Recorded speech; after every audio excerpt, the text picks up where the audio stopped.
Most of us are already plenty concerned about government surveillance, and we should be. It's one of the things that America is the absolute best at, along with incarcerating our citizens, or, childhood diabetes rates, or, exploiting foreign governments for oil.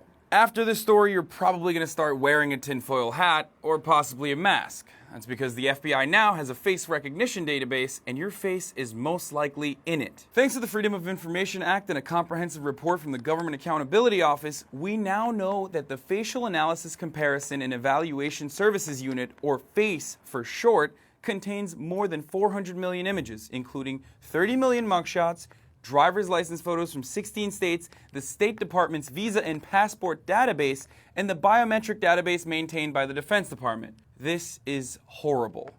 Not just for civil liberties and privacy concerns, but especially because they have all of our worst photos, as no one has ever been able to take a good photo at the DMV. At this point, the project is at full operational capacity, which means that select local and state law enforcement agencies can now submit search requests to identify unknown individuals who pop up on surveillance footage to this massive database to identify potential subjects. Aside from the privacy and security of the data concerns that General Accountability Office raised, like the safety of this information and a lack of an outside regulatory body, I truly believe this system could obviously assist in fighting crime. It would be ridiculous to argue against that.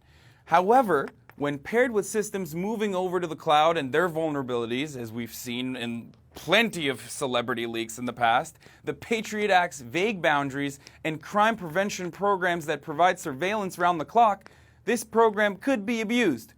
Since, our government has a kind of a history of doing that sort of thing. Edward Snowden has just taken responsibility for one of the biggest government leaks in U.S. history. We learned that the government has the capacity to track virtually every American phone call and to scoop up impossibly vast quantities of data across the internet. Revelations that the NSA eavesdropped on world leaders. If you've ever been to the Bahamas, the NSA could have recorded your phone calls and stored them for up to a month. At the moment, current face tech only allows for a photo database and does not work with real-time video surveillance, meaning they can only use photos in the database to find someone.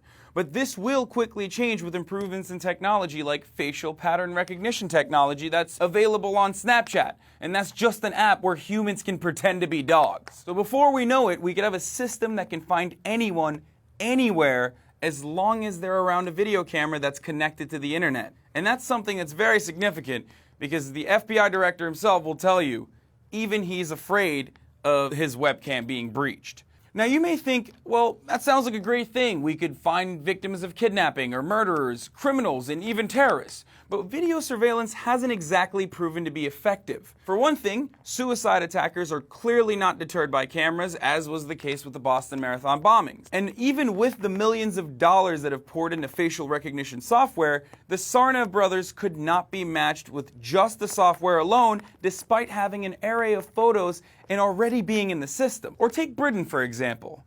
According to the ACLU, Britain's extensive video surveillance programs, which now account for approximately 20% of the nation's criminal justice budget, have played no part in stopping attacks in London and Glasgow. And then there's the perfectly legitimate concern about privacy. With a history of abusing complex programs capable of spying on citizens both in public and in private, the US government has not made a compelling case for more surveillance. This is especially scary, as you also have to keep in mind that the majority of these 411.9 million faces were never collected for criminal or national security purposes. There are plenty of instances where video surveillance has also led to criminal, institutional, and personal abuse, along with discriminatory targeting and voyeurism. The balance between the competing needs of privacy and security have always been heavily debated. In an ideal world, we could probably have both. But this isn't an ideal world. It's like wanting to learn magic and then also wanting to get laid. You might think one will help you achieve the other, but in reality, it's probably going to do the exact opposite.